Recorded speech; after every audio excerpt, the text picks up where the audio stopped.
할렐루야, 반갑습니다. 오늘 본문 말씀은 예수님께서 십자가의 죽음을 사흘 앞둔, 즉 고난주간 셋째 날에 말씀하신 것으로 대부분의 성경학자들은 보고 있습니다. 십자가의 죽음을 곧 앞두고 예수님께서 하고 싶은 말씀들이 얼마나 많았겠습니까? 그 가운데서도 제자들이 꼭 기억해야 할 말씀을 오늘 본문에서 하시는 것입니다. 모든 성경 말씀이 다 귀하고 중요하지만 특히 오늘 본문 말씀은 더욱 그러합니다.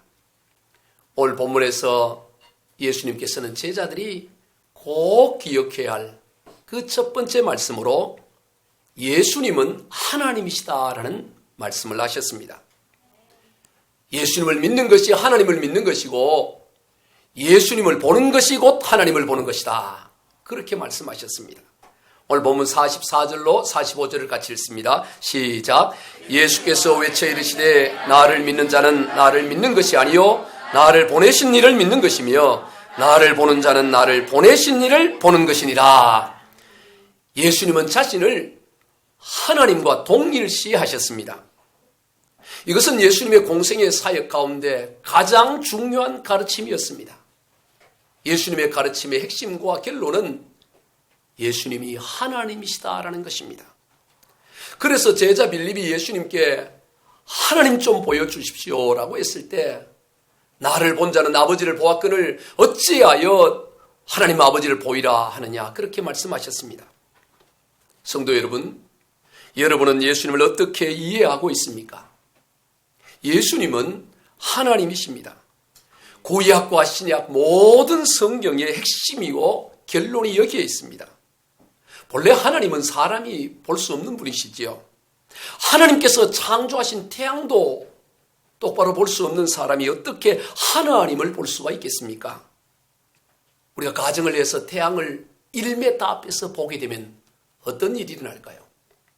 아마 보기도 전에 다 타서 또는 녹아서 죽게 될 것입니다.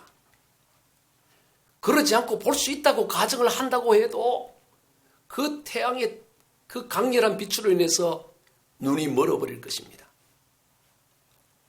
1m가 아니라 1000km, 10,000km에서도 볼 수가 없어요. 10,000,000 km에서도 태양을 보면 아마 다 녹아버릴 거거나 타버릴 것입니다. 지구에서 태양까지의 거리가 약 1억 5천만 km라고 합니다. 1억 5천만 떨어진 여기에서도 태양을 보면 똑바로 보기가 어렵잖아요. 그런데 어떻게 가까이서 볼 수가 있겠습니까?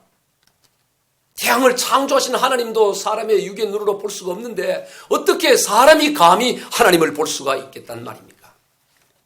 그래서 하나님이 인간의 몸을 입고 오셔서 하나님을 보여주신 것입니다. 바로 그분이 예수 그리스도이십니다. 그래서 요한복음 1장 18절입니다. 본래 하나님을 본 사람이 없으되 아버지 품속에 있는 독생하신 하나님이 나타내셨느니라. 본래 하나님을 본 사람이 없습니다. 그런데 하나님께서 우리 가운데 육신의 몸을 입고 오셔서 나타내 보이셨다. 그렇게 말씀합니다. 그리고 골로새서 1장 15절입니다. 시작. 그는 보이지 아니하는 하나님의 형상이시요. 하나님은 보이지 않습니다. 그런데 보이지 않는 하나님을 보이도록 그렇게 형상으로 나타나신 이가 예수님이다. 그렇게 말씀하시는 것입니다. 그래서 예수님께서는 철저히 하나님 아버지께서 하고자 하시는 말씀만을 하셨습니다. 오늘 본문 49절과 50절입니다. 시작.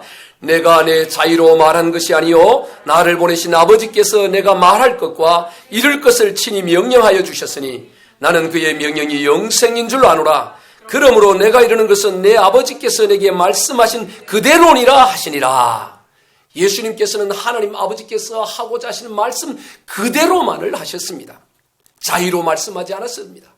오직 하나님께서 하고자 하시는 그 말씀만을 하신 것입니다. 100% 일치입니다. 완전히 하나가 되었습니다. 그래서 요한복음 10장 30절에서 나와 아버지는 하나이니라 그렇게 말씀하셨습니다. 이것은 예수님과 하나님 아버지와의 관계에서만 적용되는 말씀이 아닙니다. 오늘 우리들에게도 그대로 적용되는 말씀입니다.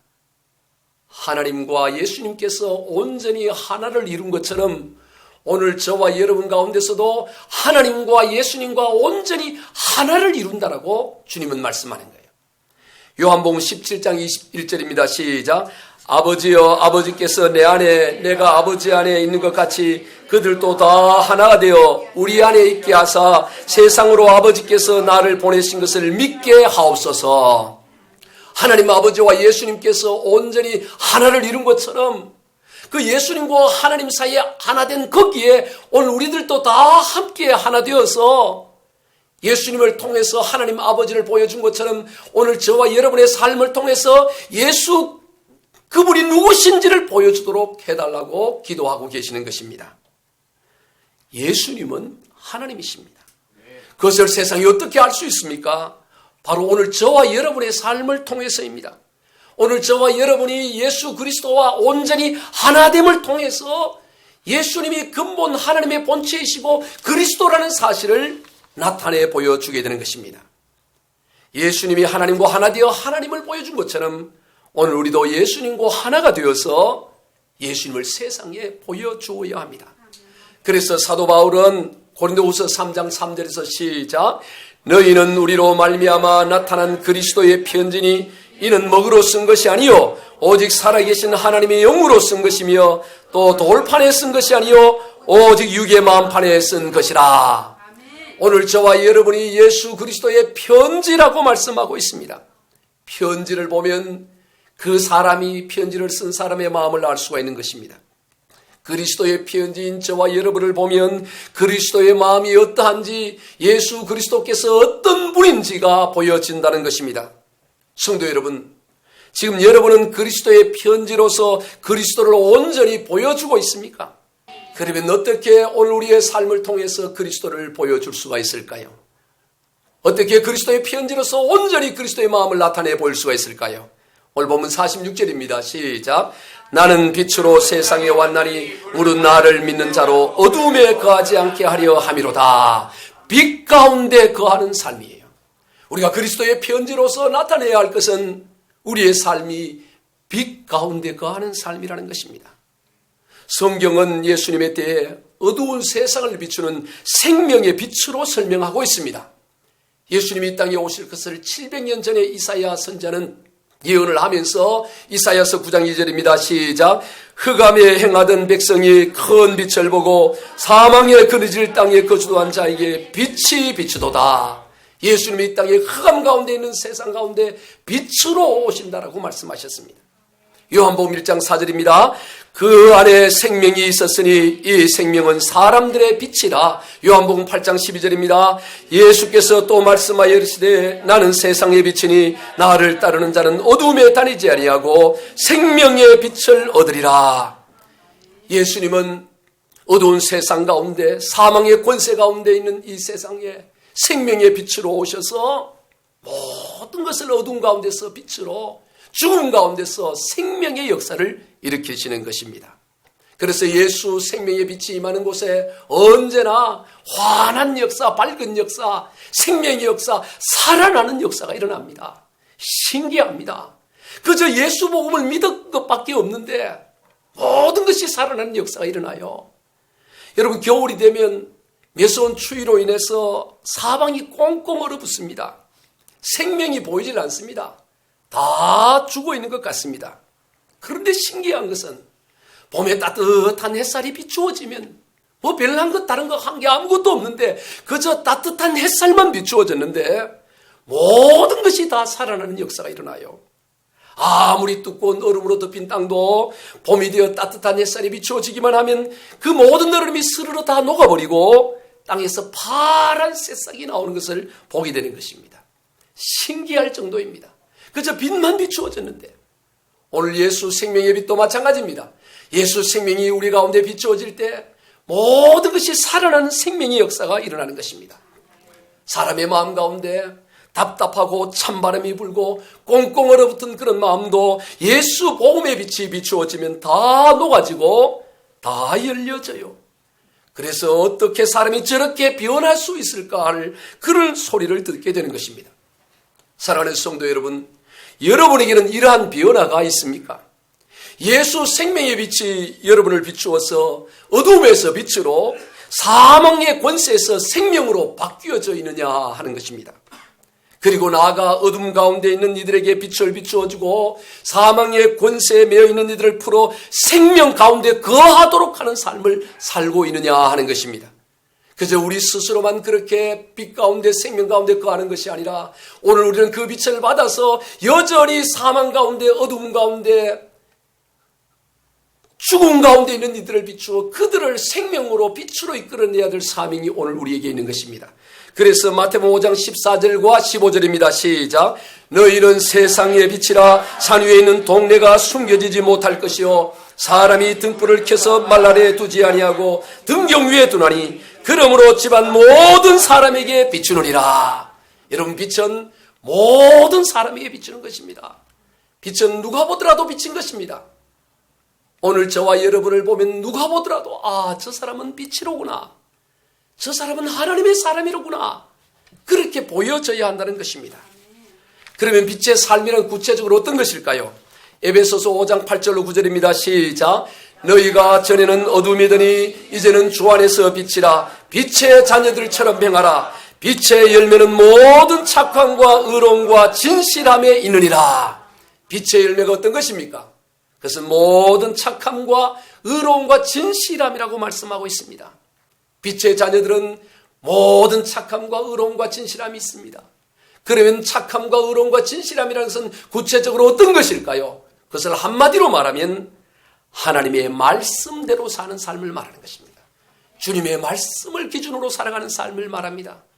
그래서 시편 119편 105절입니다. 시작. 주의 말씀은 내 발의 등이요 내 길의 빛이니이다. 무엇이 우리의 삶에 비친 것입니까? 무엇이 착함과 의로움과 진실함입니까? 주의 말씀이 우리의 착함과 의로움과 진실함이요 우리 인생의 빛이 된다고 말씀하는 것입니다. 그 말씀 따라 살아가면 되는 것입니다. 간단합니다. 여러분, 신앙생활 인생 결코 어렵지 않습니다. 왜 인생이 복잡합니까? 아주 간단한 이 말씀 잃어버리고 자기 생각대로 따라가기 때문인 것입니다. 빛을 잊어버리고 그저 자기 나름대로 빛을 등진 채 살아가니까 힘들고 어렵고 답답한 것뿐인 것입니다. 한밤중에 바다를 항해하는 배가 그저 등대에서 비추어주는 빛을 따라 하면 되는 것입니다. 그런데 그 빛을 무시하고 가면 어떤 일이 일어나겠습니까? 비행기도 마찬가지입니다. 관제탑에서 보내는 신호를 따라가면 되는 것입니다. 그저 내가 비행 경력이 몇 년인데 내가 배를 운행한 지 얼마인데 하면서 그저 감으로 자기 경험으로 그렇게 가니까 생각지 못한 어려움을 만나게 되고 그 어려움 가운데 자초하는 일이 일어나게 되는 것입니다. 신호를 따라 움직여야 합니다. 그러면 간단한 것입니다. 신앙생활도 마찬가지입니다. 하나님으로부터 오는 신호인 하나님의 말씀 따라 살아가면 그렇게 하면 그것으로 충분한 것입니다. 굳이 머리 쓸 것도 없어요. 그저 등대에서 비추는 빛 보고 관제탑에서 보내지는 신호 따라 배와 비행기가 움직이면 되듯이 우리는 하늘로부터 하나님으로부터 오는 신호인 하나님 말씀 따라 움직이면 그것으로도 충분하다는 것입니다. 한국 교회 초기 역사 가운데 박성춘이라는 장로님이 계셔요. 이분은 1862년 서울 관자골이라는 오늘 종로구 관운동에서 백정의 아들로 태어났습니다. 그래서 자라나서 백정의 딸과 결혼을 하고 백정 아들을 낳았습니다. 백정은 신분이 변할 수가 없어요. 백정은 천민 중에서도 가장 천한 천민이었습니다. 그래서 인구조사에서도 제외되었습니다. 사람으로 취급을 하지 않았어요. 나이가 70이 되고 80이 되어서 상투를 쓸 수가 없었어요. 늘 머리를 길러야지 상투를 쓰지를 못하니까 각과 망근을 쓰지를 못하는 것입니다. 상투를 묶지를 못하니까. 늘 어린아이 취급하는 것입니다. 그래서 이른이 되어도 다들 그냥 이름 부르며 아무개하고 그렇게 불렀던 것입니다. 그러니 이 백정의 삶이란 얼마나 힘들겠습니까? 그런데 그 박성춘이라는 이 사람이 내 아들만은 또 이렇게 대를 이어서 이렇게 참 비참한 삶을 살면 안 되겠다. 이런 생각이 들어서 그 아들 봉출이라는 아들이 하나 있었는데 이 아들을 어떻게 할까 하다가 당시에 1892년에 이 땅에 들어와서 미국 북장로교회 선교사로서 이 곤당골이라는 곳에서 교회를 세우고 그리고 교회 안에 예수 학당을 운영하는 이 사무엘 무어 선교사를 찾아갔습니다. 그 교회 안에서 운영하는 그 예수학당은 다 무료였기 때문에 우리 아들 좀 공부를 좀 시켜달라고 했어요. 그러나 교회는 보내지 않았습니다. 그래서 주중에 그 학당에 가서 공부를 하고 그렇게 하는 거예요. 그러던 중에 1894년에 청일간의 전쟁이 이 땅에서 일어난 것입니다. 그러니 많은 사람이 죽고 사람이 많이 죽다 보면 그러면 이 전염병, 장티푸스나 콜레라가 일어나서 하루에 300명이 이 서울 장안에서 죽어나갔습니다. 그때 이 박성춘도 본래 이름이 박성춘이에요. 그냥 박씨라고만 불렀어요. 이름도 없었어요. 나중에 교회에서 이름을 성춘이라고 이룰 성자 봄춘자 교회에서 이름을 지어줬어요. 이 박씨가 그도 전염병에 걸려서 사경을 헤매고 있었습니다. 그때 이 봉출이가 사무엘 선교사님에게 선교사님 우리 아버지가 지금 죽어가고 있습니다. 어떻게 우리 아버지 좀 살려주실 수 없습니까? 그랬더니 이 사무엘 선교사가 자기와 절친이었던 친했던 당시 제중원 원장이었던 에비슨 선교사를 데리고 그의 집을 찾아갔습니다. 이 에비슨 선교사는 고종 황제의 주치이기도 했습니다. 황제를 돌보는 주치의가 저 천민 중에 천민인 백정을 그 집을 찾아와서 오니 얼마나 감동이 되었겠어요. 찾아온 자체만으로도 감동이죠. 한 번만 찾아간 것이가 여러 번 방문을 하고 그래서 진료를 해서 결국 이 박성춘이가 죽음에서 살아납니다. 그러니 얼마나 고마웠겠어요. 그래서 아들 봉출이도 주일날 교회를 다니게 하고 딸이 둘이 있었는데 그 딸 둘도 에비슨이 세운 여학교에 보내고 자신도 그 곤단골 교회를 나가기를 시작합니다. 그리고 1895년에 세례까지 받아요. 너무너무 은혜가 되고 감동하니까 이 박성춘이가 자기 친구들을 전도하기 시작합니다. 그 백정이니까 전도하는 대상들이 주로 누구겠어요? 백정들 전도하는 거예요. 막 백정들이 그 곤단골 교회에 모여. 그 종로에 다 그 양반들이 다니는 그 곤단골 교회에 백정들이 몰려오니까 이 양반들이 그 사무엘 무어 선교사에게 백정 좀 여기 오지 않게 해달라고. 어떻게 양반이 상놈하고 이렇게 같이 예배를 드릴 수 있냐고 이제 백정들을 오지 못하게 하라고 했는데 사무엘 선교사가 바로 거절을 하는 거예요. 하나님 나라는 백정이고 양반이고 그게 없다고 다 동일하다고 거부를 하는 거예요. 그랬더니 이 양반들이 그러면 우리는 교회 나가겠다고 한 거예요. 그래서 그 양반들 거의 대부분이 양반이었는데 거의 절대 다수가 반절 이상이 그냥 교회를 떠나버리는 거예요. 그중에 신씨라는 양반이 와서 중재를 하는 게 보세요. 선교사님 이렇게 하면 안 됩니다. 그럼 우리가 좀 양보를 할 테니까 적당히 이렇게 합시다. 백정이 교회 오는 거는 뭐 어쩔 수 없고 오되 자리를 따로 구분합시다. 양반들은 앞에 앉고 백정들은 저 뒤에 앉도록 자리를 따로 구분해서 양반 자리에는 앉지 못하도록 합시다. 그렇게 하는 거예요. 그랬더니 사무엘 선교사가 그것조차도 거부하는 거예요. 자리가 어디 따로 누구는 어디 앉고 그렇게 있을 수 없다고. 그래서 결국에는 이 양반들이 다 나가버렸어요. 교회 재정과 그것들을 그분들이 다 감당하는데 교회를 나가니까 얼마나 어렵겠어요. 그래도 사무엘 무어는 조금 더 거기에 타협을 하지 않습니다. 왜? 하나님의 말씀과 기준에 조금 어긋나기 때문에 거부하는 거예요. 그래서 이분들이 나가서 홍문숙 골에서 교회를 새로 세워서 홍문숙 교회를 세워 자기들끼리 신앙을 하는 거예요. 그런데 그랬더니 이 박성춘이가 얼마나 감동이 되고 또 미안도 했겠어요.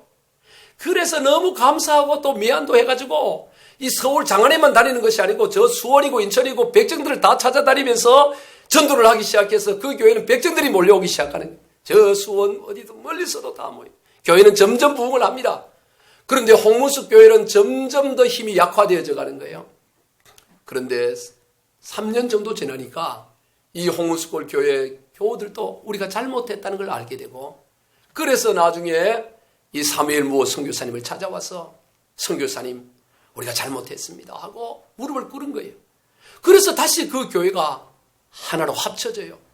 그 교회 이름이 중앙교회로 이름을 다시 고치고 그리고 이 중앙교회가 지금 인사동으로 가서 성동교회가 된 거예요. 성동교회. 지금 합동 측에 속한 성동교회가 바로 그 곤단골 교회에서 출발한 것입니다. 이게 어떻게 이런 일이 일어나냐 이 말이에요. 어떻게.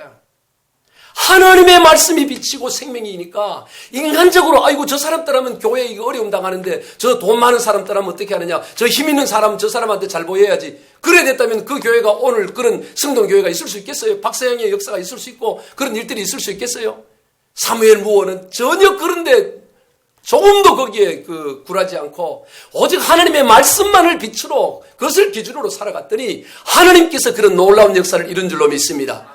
오늘 저와 여러분의 인생도 마찬가지입니다. 오늘 우리의 기준이 어디고 빛이 어디에 있습니까? 오직 하나님의 말씀이 비친 줄로 믿습니다. 그 빛을 따라가게 되면, 그 빛을 기준으로 살아가게 되면 모든 어둠에서 밝은 역사가 일어나고 죽음의 권세에서 생명의 역사가 나타나는 줄로 믿습니다. 그런데 문제는 그러한 하나님의 말씀을 거부하는 데 있습니다. 빛을 거부해요. 이게 얼마나 안타까운지 모릅니다. 그 자체가 심판이라고 주님은 말씀하는 거예요. 빛을 거부하는 자체가 심판이라고. 예수님은 이 땅에 심판을 하기 위해서 오신 분이 아니십니다. 예수님이 이 땅에 구원하기 위해 오셨어요. 그런데 사람들이 그 구원의 손길을 거부하는 것입니다.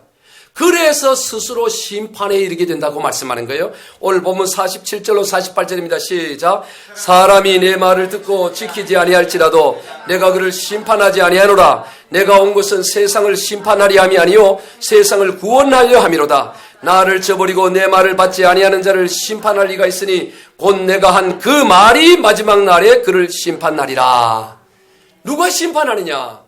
예수님은 이 땅에 심판하러 오신 것이 아니고 구원하고 살리기 위해서 오셨는데 그 구원하고 살리기 위한 그 말씀을 거부하게 되면 그 말씀이 바로 그 사람을 심판하게 될 것이다. 그렇게 말씀한 거예요. 나무가 자라는 데 있어서 물은 절대적인 요소입니다. 나무에게 있어서 물은 생명입니다. 그러나 나무가 물을 흡수하지를 못하면 물은 생명이 아니라 도리어 심판이 되고 죽음이 되고 사망이 되는 것입니다. 여러분, 죽어있는 나무에게 물을 주면 그 물이 어떻게 될까요? 나무를 더 썩어버리게 만드는 것입니다. 그 귀한 생명이지만 그것을 거부하게 되면 그것이 도리어 심판이 되고 죽음과 사망으로 바뀌어진다라고 주님은 말씀하는 거예요. 주님이 이 땅에 생명을 주러 오셨지만 그 생명을 거부하게 될 때 죽음과 심판이 이른다고 말씀하는 것입니다. 요한복음 3장 17절과 18절입니다. 시작. 하나님이 그 아들을 세상에 보내신 것은 세상을 심판하려 하심이 아니요 그로 말미암아 세상이 구원을 받게 하려 하심이라. 그를 믿는 자는 심판을 받지 아니하는 것이요 믿지 아니하는 자는 하나님의 독생자 이름을 믿지 아니함으로 벌써 심판을 받은 것이니라. 하나님의 말씀을 믿지 않으면 믿지 않는 것으로 끝나는 것이 아니라는 것입니다. 하나님의 말씀을 받아들이면 생명의 역사, 구원의 역사가 일어나지만 믿지 않으면 그 말씀 자체가 심판이 되어 그에 대한 책망으로 다가오게 된다는 것입니다. 태평양 한가운데 배가 침몰하여 빠져 허우적거리고 있을 때 구조선이 와서 구조 로프를 던져주면 그 구조 로프는 그저 생명의 로프일 뿐만 아니라 그것을 거부하게 되면 그것은 곧 죽음의 사인이 되는 것입니다. 오늘 우리에게는 선택이 있는 것이 아닙니다. 다른 길이 있는 것이 아닙니다. 오직 예수 그리스도의 생명을 받아들이느냐, 이 하나님의 말씀을 빛으로 받아들이느냐, 그것만이 오늘 우리에게 놓여져 있는 것입니다. 말씀을 정리합니다. 예수님은 보이지 아니하시는 하나님의 형상이십니다. 그리고 또 우리는 그리스도를 나타내는 그리스도의 편지입니다. 그러므로 예수님께서 온전히 하나님을 드러내 보여준 것처럼 오늘 저와 여러분 그리스도의 편지인 저와 여러분을 통해서 예수 그리스도가 온전히 드러나고 그래서 하나님의 형상이 회복되는 역사가 나타나야 될 줄로 믿습니다. 그것은 어떤 삶입니까? 빛곧 하나님의 말씀 안에 거하는 삶입니다. 다른 것 없습니다. 신앙생활 인생 복잡하지 않습니다. 스스로 복잡하게 만들 뿐인 것입니다. 정말 하나님이 살아계신다면, 하나님이 정말 또 오늘 또 역사의 주관자시라면 오늘 우리가 그 말씀의 빛을 따라 살아갈 때에 구원의 역사, 생명의 역사가 일어나는 것입니다. 우리 모두 그러한 삶이 다 되시길 주 예수 그리스도 이름으로 축원드립니다.